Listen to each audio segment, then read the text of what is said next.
bien, salut tout le monde, et aujourd'hui on se retrouve pour la vidéo analyse de Judgment Day 2007. C'est parti. Alors encore une fois, c'est un pay-per-view assez moyen ensemble, des matchs bouche-trou, j'ai envie de dire comme pour tous les shows WWE en 2007, il y a beaucoup de matchs bouche-trou.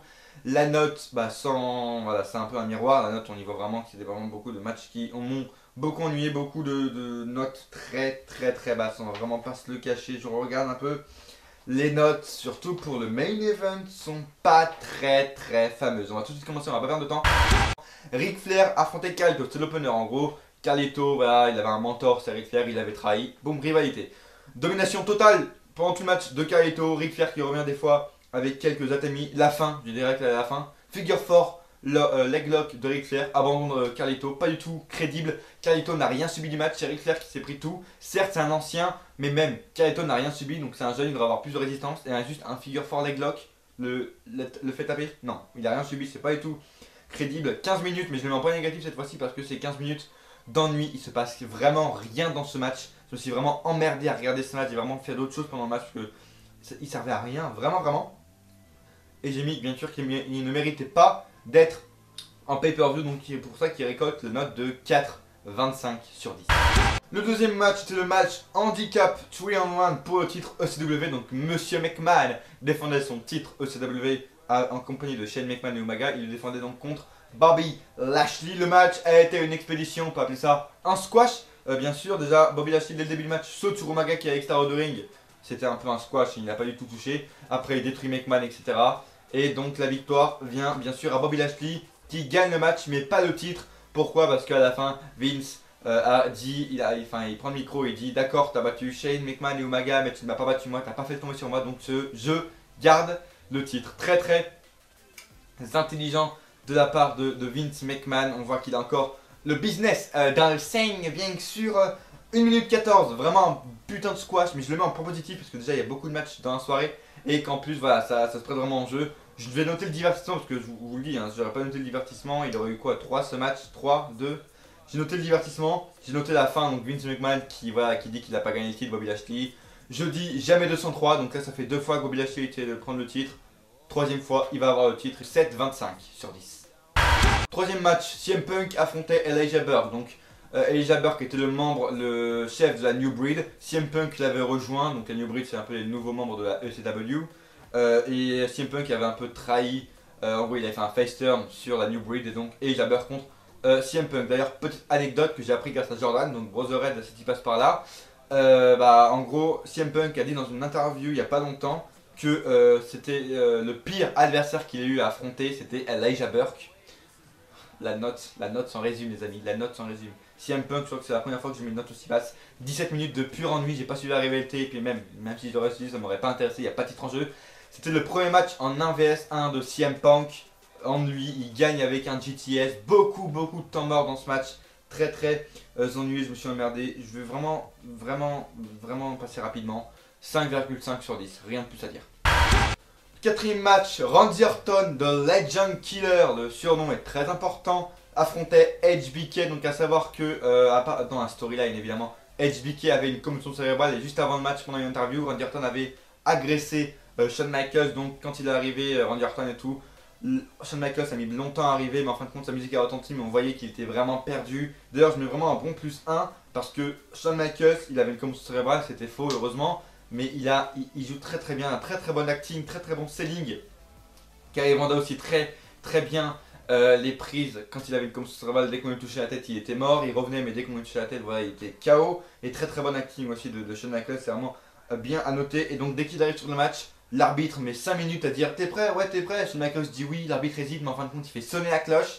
Randy Orton domine dans un match évidemment sans rythme, évidemment voilà, sans rien, parce que Shawn Michaels était complètement mort, c'était un zombie. Et au bout de 4 minutes, l'arbitre arrête la cloche. Mec, pourquoi? C'est vraiment un gros point. Au moins 1 j'enlève parce que c'est vraiment de l'illogisme, je sais pas si ça se dit, mais de l'incompréhension aussi. Mec, t'as commencé le match, t'as fait sonner la cloche. Laisse-le finir, non? Le mec, encore il aurait pas hésité, mais là il a hésité à faire sonner la cloche, à faire débuter le match, il l'a fait. Alors n'arrête pas le match 4 minutes plus tard. C'est complètement débile. C'est vraiment débile et ça c'est vraiment un truc que j'ai pas compris en fait. Si tu commences, laisse-le finir au moins. Même si t'hésites, laisse-le finir. arrête pas le match pendant. Enfin non, c'est con. Ça c'est vraiment débile. Le point négatif aussi, c'est que j'aurais voulu voir un match. Malheureusement, il n'a pas eu. Parce que c'était un dream match, donc j'aurais voulu voir voilà, un match. Il était chez lui, je vous rappelle, le show de Judgment Day était à St. Louis, Missouri. Donc il était chez lui, il a eu une victoire chez lui, mais c'est pas une victoire très très importante à noter évidemment. C'est pas étonnant, mais il a eu une pop évidemment, Randy Orton. Il était chez lui à Saint-Louis. Victoire de Randy Orton, mais je vais vraiment mettre une note très basse parce que je voulais avoir un dream match. Et puis l'illogisme de l'arbitre, tu fais sonner la cloche, bah, tu t'arrêtes pas le match 4 minutes plus tard. Quoi. Donc je mets une note, la pire que je mettrai à Randy Orton et Shawn Michaels, je pense qu'il y a de 2,75 sur 10. Les Hardys affrontaient Lance Cade et Trevor Murdoch. Donc les Hardys étaient champions par équipe et donc ils remettaient leur titre en jeu. Très très bon, déjà un point positif, c'est que les tag teams et surtout les Hardy Boys ne sont enfin plus en opener de pay-per-view. Ça fait plaisir. Un point positif, mais vraiment, enfin c'est peu un point que je note, c'est que 10 ans plus tard, donc là en 2017, les Hardy Boys n'ont pas perdu du tout leur niveau. Jeff vraiment est toujours aussi bon, aussi rapide, sauf, je pense que vous l'avez remarqué, en 2017, le Whisper in the Wind, Jeff Hardy le fait vraiment à 2 à l'heure, il monte à 2 à l'heure. Et en plus il le botche, alors que là le Whisper in the Wind il le faisait en 2 secondes, mais bon voilà c'est juste un point négatif. Et Matt qui fait un peu, il est un peu plus perdu de Flooring en 2017, il est un peu plus, il sait pas où il va, etc. Mais vraiment, ils ont vraiment pas du tout perdu leur niveau en 10 ans, c'est énorme, alors que maintenant ils ont 40 ans. Voilà, c'est vraiment le point que je voulais dire avant de commencer l'analyse. Mais sinon c'est un très bon match dominé par les deux équipes évidemment. Beaucoup de rythme hein, dans ce match, jusqu'à ce que Lance Cade et Trevor Murdoch soient envoyés à l'extérieur du ring. Et là, ils ont mis 3-4 minutes à se relancer, ils ont mis longtemps à revenir dans le ring. Le rythme a mis très longtemps à remonter. C'est dommage parce que quand ça recommençait à redevenir rythmé, c'était la fin du match. Voilà. Je crois que ça s'est fini avec la combo finale basique de Hardy Boys, ça veut dire Twist of Fate et Sweat and Bomb, ouais. Et la victoire donc revient aux Hardy Boys qui donc conservent leur titre 15 minutes. C'est un très très bon temps pour les tag teams. À la fin, ils se serrent la main, même si voilà, c'est un peu un face turn de Trevor Murdoch et Lance Cade, même si plus tard. Bien sûr ils retourneront leur veste. Bien sûr, mais les Hardys donc conservent le titre et pour ce match, malgré une baisse de rythme, j'ai mis quand même une bonne note, 8,75 sur 10. Edge remettait son titre poids lourd en jeu contre Batista. Donc vous allez me dire oui, c'était Taker le champion poids lourd, oui, mais en gros Edge, je crois qu'il a... Mr. Kennedy a remis sa mallette en jeu dans un match et Edge l'a gagné, je crois que c'est un truc comme ça, ou je sais plus comment. Et donc Edge avait la mallette. Et donc ensuite il l'a caché sur Undertaker dans un SmackDown Live. Et d'ailleurs je crois que Undertaker était blessé parce qu'on ne le voit plus du tout, on va revoir Unforgiven je crois. Mais voilà, donc après il a caché sur Undertaker et donc il est devenu nouveau champion poids lourd et Batista a dit je veux le titre, il devait me revenir, etc. Donc Edge contre Batista pour le titre poids lourd. Le match était lent, il a duré à peine 10 minutes, enfin j'ai vraiment été déçu, j'étais vraiment très hypé pour ce match. 10 minutes, beaucoup de temps mort, très très lent. Quand Batista à la fin commençait à enchaîner, Edge, l'opportuniste, arrive et petit paquet, c'est fini quoi. On s'attendait vraiment à un enchaînement, ah enfin ça va devenir rythmé, etc.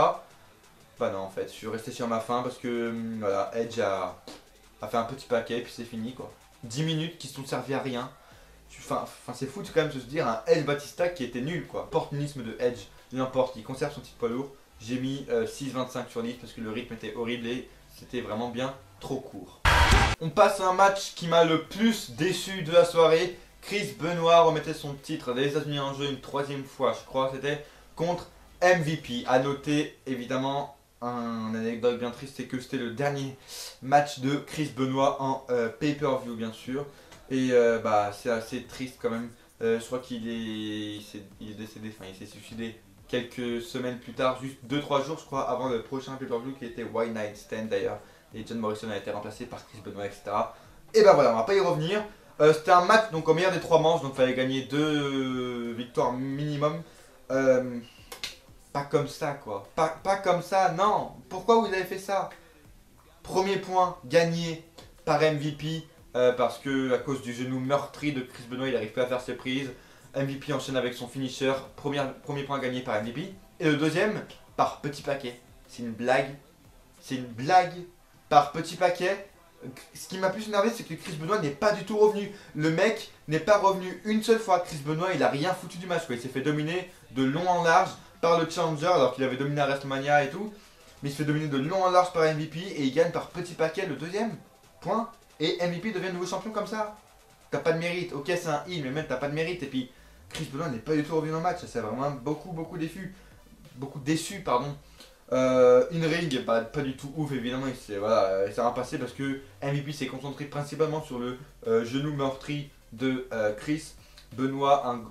Faire perdre un grand champion comme ça, je trouve que c'est vraiment idiot, surtout pour son dernier match ici à la WWE et dans sa vie, évidemment. Voilà, trop rapide, aucune domination de Chris Benoit qui s'est fait dominer de long en large. 6,5 sur 10 pour ce match. Et on va passer au main event, le match qui m'a plus déçu, on va pas y passer 15 ans. John Cena défend son titre WWE contre Great Khali. J'aime beaucoup Khali, je sais pas pourquoi. Sa puissance, peut-être sa grandeur, je sais pas pourquoi, son langage, non je déconne, mais je kiffe Khali depuis tout petit, hein, vraiment, même quand il était heel, dès que je l'ai connu, depuis tout petit, je kiffe Great Khali, je sais pas pourquoi. Et même, vous pourrez revoir ma vidéo Battleground 2007, j'étais un des seuls qui était content que le Great Khali fasse son retour, malheureusement il est revenu que pour un soir. Mais je sais pas pourquoi, depuis tout petit je kiffe Great Khali, je kiffe réellement, je sais pas pourquoi, sa puissance, je sais pas. On va pas y passer 15 ans, le match était nul à chier. Great Khali a une streak de plus d'1 an, il a battu des Undertaker et tout crédiblement, clean en plus il l'a battu. Et Cena bat en 8 minutes, pète la streak de Great Khali qui a été une des plus crédibles en seulement 8 minutes avec en plus un botch parce qu'à la fin Cena fait un STF sur Great Khali touche la corde, l'arbitre le voit mais il compte pas parce que faut pas compter sinon le match voilà ça va pas être bien. Donc l'arbitre le voit qui touche les cordes mais il dit rien, donc en plus il y a un botch. Khali sa streak est pétée en seulement 8 minutes, certes c'est par John Cena mais c'est un match de merde, un temps trop court. Cena qui conserve et reste d'ailleurs champion poids lourd. Il y aura une revanche avant One Night Stand ou Vengeance, je sais plus. Mais bon, très déçu de ce match, j'attendais vraiment beaucoup. J'ai mis 5,25, une des pires notes que j'ai mis pour un main event pour l'instant. Et donc la note du pay-per-view, on arrive à une très belle note hein, de 5,9 sur 10. Bravo, et c'est pas le seul qui aura une note inférieure à 6. Hein. Ça promet pour la suite de l'année 2007, évidemment. En plus, je vais le dire maintenant, mais je pourrais le dire à la fin de l'année quand je ferai un bilan. Je pense que je ferai un bilan, mais c'était pas une année facile aussi pour les bookers et pour les catcheurs, etc. pour les bookings, parce que pendant cette année, on est passé d'une ère où on pouvait, les coups de chaise étaient encore accessibles, où on voulait du sang et on devait vraiment faire très brutal. À la PG en fait, on est passé, si vous voulez, hein, c'est un exemple, on est passé de l'Attitude Era à la PG Era comme ça. Et à cause si je puis dire, de la mort de Chris Benoit, parce que à la mort de Chris Benoit, voilà, on sait que c'est à cause des coups qui s'est repris à la chaise, etc. Donc ils ont dit, allez, il faut faire plus simple, il faut plus de sang, il faut plus de coups à la chaise, il faut plus de coups brusques. Donc on est passé de l'Attitude Era, même si c'est pas l'Attitude Era, à la PG en seulement quelques mois, donc c'était pour ça que c'était pas facile aussi. Et voilà, ça fait un peu un truc bizarre, mais 5,9, le point négatif, c'est que tous les matchs étaient très longs et ennuyeux, c'est vraiment le gros point négatif que j'ai mis. 3 squash quand même, 3 squash dans un show ça fait beaucoup. Un déjà c'est voilà, mais 3 dans un seul show en 3 heures, ouais bon. En plus les matchs sont très courts et longs. Et l'autre point négatif c'est qu'il n'y a eu pas de diva, hein. Il n'y a pas eu du tout de diva, donc vraiment c'était vraiment pas mis en avant. Voilà, on n'avait pas de plan pour toi. Bon on met pas les divas, c'est pas grave. Allez, voilà, on n'a pas de plan pour les divas, on n'en met pas. Et j'ai pas de ton positif, j'en ai pas mis. Voilà, ça résume bien la note et du pay-per-view et bien sûr ce que j'en ai ressenti, ce que j'en ai pensé. Merci d'avoir regardé la vidéo. Je vous le rappelle, l'objectif 150 abonnés avant la fin de l'année. N'hésitez pas à laisser un pouce bleu, ça me ferait super plaisir, c'est ce qui me fait avancer. Partagez la vidéo. N'hésitez pas à aller rejoindre ma page Facebook où je mets des exclusivités, que ce soit les miniatures, des pay-per-view, des posts, des trucs rigolos, des extraits de mes vidéos en avance. N'hésitez pas à aller sur ma page Facebook. Mon compte Twitter aussi est dans la description. C'est là où je poste tout également. Merci d'avoir regardé la vidéo. N'hésitez pas à me dire dans les commentaires qu'est-ce que vous avez pensé du pay-per-view. Est-ce que vous avez été déçu? Est-ce que vous avez été content du pay-per-view? Dites-moi tout dans les commentaires parce que je vous le rappelle, votre avis m'intéresse. Et à coup sûr, on se retrouve dans une prochaine vidéo. Ou pas.